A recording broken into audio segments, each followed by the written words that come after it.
थाना बन गया। इसीलिए ये पुलिस व्यवस्था इनका ठीक नहीं है। ऐसी स्थिति में हिट एंड रन कानून ला दिया गया। 10 साल का सजा है, 7 से 10 लाख रुपया तक जुर्माना की चर्चा उस कानून में है। सरकार पहले ट्रांसपोर्टर का हड़ताल हुआ तो सरकार कही थी कि कानून को वापस ले लेंगे, लेकिन ये मोदी सरकार है, एक बार घोषणा की सीएए को वापस ले लेंगे। हम अमित शाह का बयान आप लोग भी एनडीटीवी पर देखे होंगे, अब कह रहा है कि फरवरी मार्च के अंदर में सीएए को फिर से लागू करेंगे। सिटीजन अमेंडमेंट बिल, वही कागज दिखाओ और नागरिकता पाओ वाला हाल, फिर से वो कानून जो कानून से पीछे भागता है, घोषणा करता है, वही कानून को ले आता है।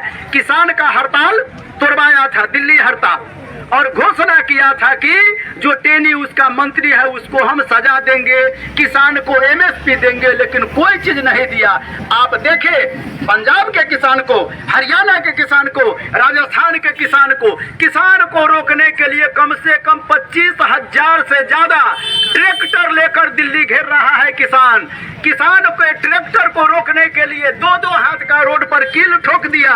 पंजाब हरियाणा राजस्थान के किसान ने जेसीबी लेके आया, क्रेन लेके आया और मोदी के कील को हटा करके पूरा दिल्ली को अभी टीवी पर देखिएगा कि ट्रैक्टर से रौंद दिया और कहा कि तुम्हारी ताकत है तो लाठी चलाओ, गोली चलाओ। पुलिस पीछे हट रही है, टीवी खोल करके देखिए, और किसान का ट्रैक्टर चल रहा है। उस आंदोलन के समर्थन में, किसान के लिए, चालक के लिए, ट्रेड यूनियन के लिए, जो न्यूनतम मजदूरी कानून का उल्लंघन करता है, उसके लिए 16 फरवरी को एक शायर अल्लामा इकबाल ने कहा था, कर न संभले ये हिंदुस्तान वालों, दास्ता तक न होगी तेरी दास्तानों में। ये संभलने का मौका है, यदि इस मौका में न संभले तो अब चुनाव भी नहीं होगा, अब यहाँ भी राजा होगा, तानाशाह होगा। और तानाशाह कौन है?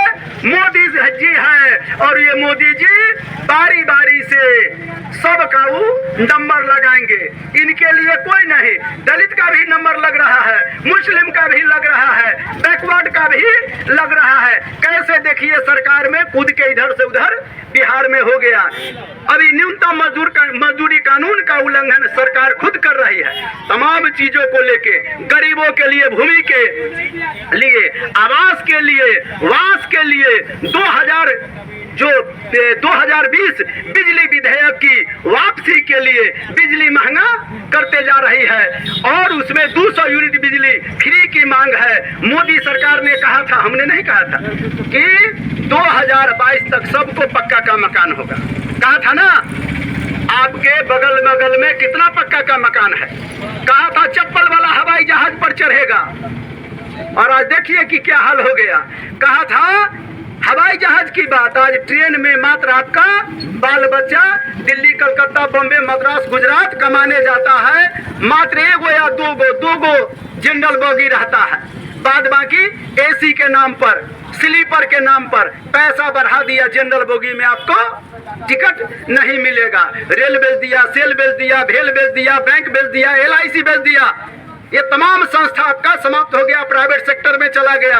रेल में बहाली के लिए छात्र लड़ रहा है, नौजवान लड़ रहा है। खैर बात बहुत है ना। किसानों के फसल पर MSP देने, बीज का मूल्य तालिका लागू करने,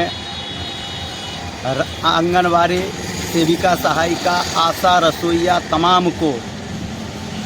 तमाम स्कीम वर्कर को कम से कम 10,000 रुपया प्रति माह मानदेय देने, किसान मजदूर को 5,000 रुपया वृद्धावस्था पेंशन देने, हिट एंड रन कानून वापस लेने, ठेका प्रथा बंद करने, तमाम खाली पदों पर अस्थायी बहाली करने, मनरेगा में 200 दिन काम, 600 रुपया प्रतिदिन मजदूरी देने, महंगाई पर रोक लगाने,